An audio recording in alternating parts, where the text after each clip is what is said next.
another thing that pia wanatugonga, wanatulima sana pia nayo is something that is called colonial exploitation. Here's how it works.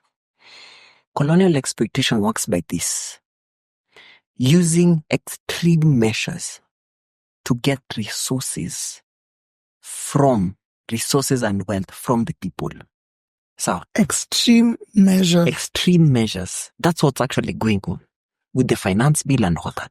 It's extreme measures that are actually being used or actually being put into place to go on ahead and extract wealth and resources from the people.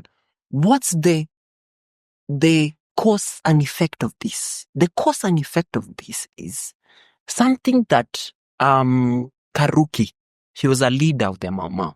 He said that what the colonialists are doing to them is that they are making men become boys. How are they making men become boys? They are making men become boys. So why are you laughing? I thought of our vice president. They are making men become boys by forcing them into subservient roles, whereby a man could not, back in the colonial age, could not provide for the family. So that's what the statement that actually he wanted to use. It's the same narrative, guys. Mm-hmm. By you going on ahead and doing colonial exploitation on the people, you'll actually force them into subservient roles. Mm-hmm. Is it making sense? Mm-hmm. You'll have them where you want them to be. You'll have them powerless so that you can actually go on ahead and be in power. Here's the thing. Let me say something. Mm-hmm. Ruto and Saul have a lot in common. A lot. Saul in the Bible. A lot in common. Mm-hmm. One thing that you need to note about Saul was this.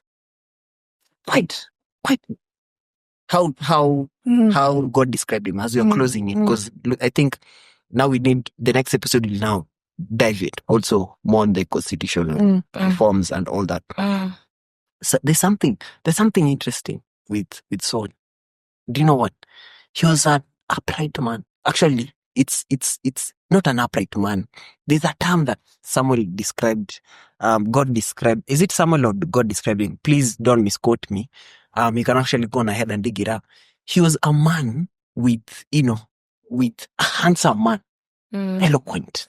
Think you can make sense? But in the long run, God rejected it. Let me say something straight up. Here's the thing.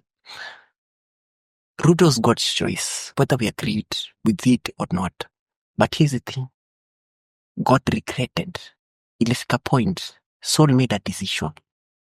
And God said, I regret picking Saul to be king.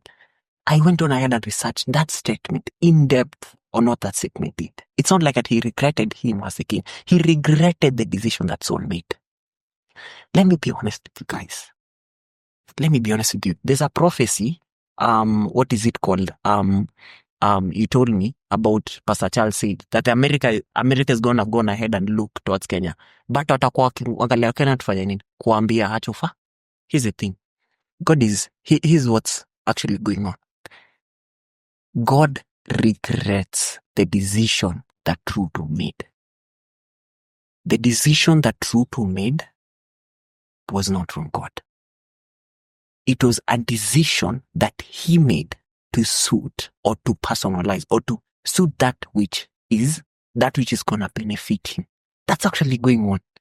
These whole things that's coming up, an activist coming up, someone going on ahead and calling out the government. I had John C.W. was actually calling, what is it called, Morara Kibaso, an agent of Juliet, God. we're finishing. Don't. Yeah. He was actually calling Morara Kibaso an agent of God. That man doesn't know what's actually doing, but God is actually using him. It's not blabber. It's not bad chatter. God is like, I selected you, but I regret.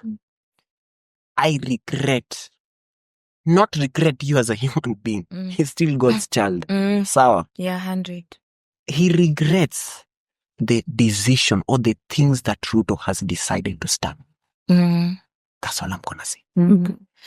And I think that's where civic education comes from, because the Bible God says in the Bible that my people perish because of lack of knowledge. Yeah. We have to be knowledgeable first, Yeah. Yeah.